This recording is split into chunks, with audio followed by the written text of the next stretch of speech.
जय श्री राम दोस्तों, जय हनुमान। संकट मोचन हनुमान जी बालाजी महाराज आप सबकी मनोकामनाएं पूर्ण करें। आज की वीडियो में हनुमान चालीसा का पाठ कैसे करना चाहिए, कब करना चाहिए, क्या क्या सावधानियां हमें रखनी चाहिए, कितनी बार हनुमान चालीसा का पाठ करना चाहिए, क्या भोग लगाना चाहिए जिससे पूर्ण रूप से हनुमान चालीसा के पाठ का फल मिल सके।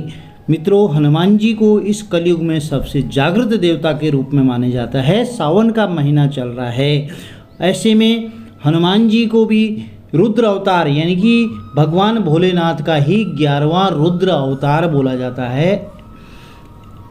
सावन के महीने में यदि आप हनुमान जी की भी आराधना करते हैं भोले शंकर के साथ साथ, तो आपको दोनों देवताओं की कृपा प्राप्त होने लगती है और आपके घर में सुख समृद्धि बरकत बनी रहती है। मित्रों, सबसे पहले जान लेते हैं हनुमान चालीसा पढ़ने के क्या क्या लाभ होते हैं।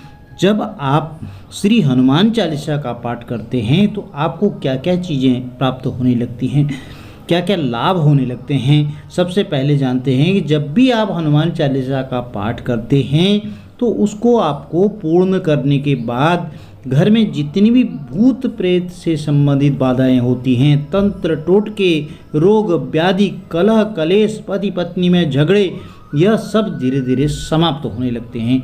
जो उनमें निगेटिव एनर्जी थी घर के अंदर वह धीरे धीरे समाप्त होने लगती है। जो भी इस तरह की शक्तियों में निगेटिव एनर्जी आपके घर के अंदर समाई थी वह दूर होने लगती है, वह प्रभावहीन हो जाती है। एक समय ऐसा आता है वह निगेटिव एनर्जी बिल्कुल दूर हो जाती है, आपका कोई नुकसान नहीं कर सकता है।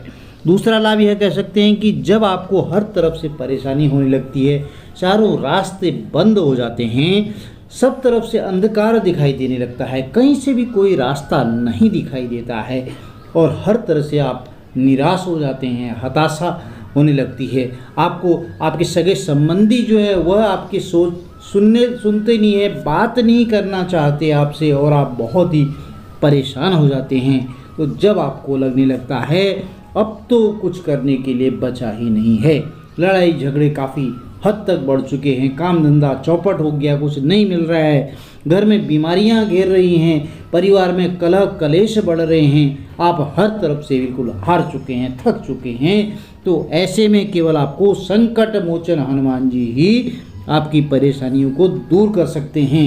हनुमान जी महाराज ही आपको बचा सकते हैं, क्योंकि इस कलयुग में भगवान शिव के अवतार ही हनुमान जी माने जाते हैं, जो साक्षात रूप से इस धरती पर विद्यमान हैं।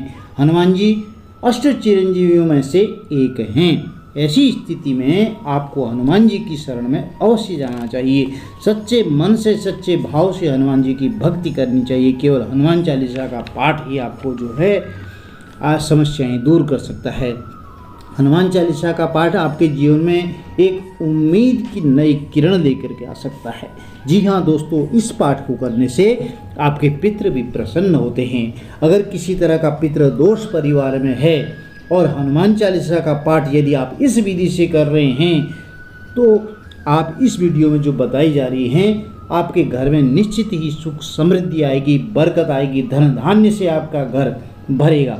साथ ही आपके घर का पितृ दोष भी धीरे धीरे समाप्त होने लगेगा यदि आप हनुमान चालीसा का पाठ पढ़ना आरंभ कर देते हैं। मित्रों, कोई भी उपाय, कोई भी दिव्य शक्तियाँ एकदम प्रभाव नहीं करती हैं, धीरे धीरे असर करने लगती हैं। आप सोचें कि मैंने एक दिन पढ़ लिया जय राम जी की, फिर उसके बाद पढ़ना ही नहीं है और फिर आप उसी में लग गए, तो इससे लाभ नहीं होने वाला है।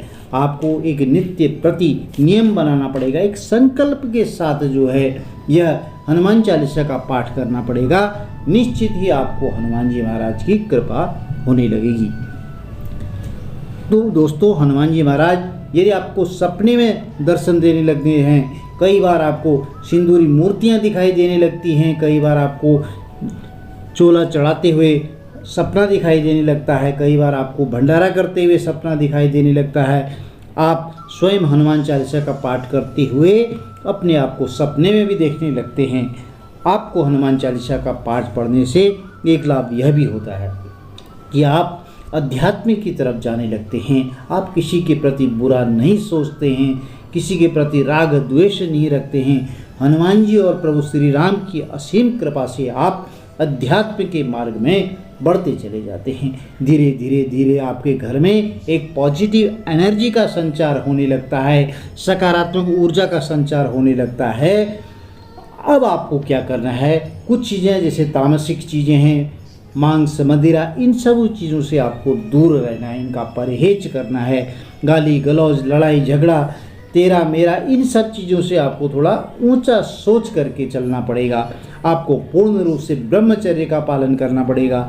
आप किसी भी मंगलवार से या शनिवार से हनुमान चालीसा का पाठ आरंभ कर सकते हैं। जब भी आप हनुमान चालीसा का पाठ करें तो एक संकल्प लेकर के करें, नियत समय पर ही करें, और हो सके तो एक ही आसन में, लाल रंग के आसन में बैठ करके करें। जैसे प्रातः आप नित्य 6 बजे पाठ करते हैं तो लगातार आपको 6 बजे के आसपास ही उसी समय पर पाठ करना चाहिए।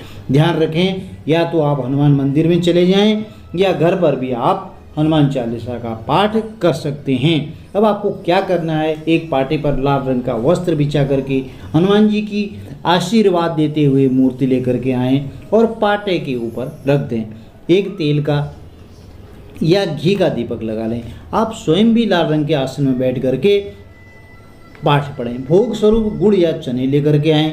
जब आप पाठ पूर्ण हो जाता है तो हनुमान जी की आरती जरूर करें, और एक कलावा की माला भी आप हनुमान जी को पहना सकते हैं, या पीपल के पत्तों की 11 या 21 पत्तों की माला बना करके आप हनुमान जी को शनिवार को या मंगलवार को अर्पित कर सकते हैं।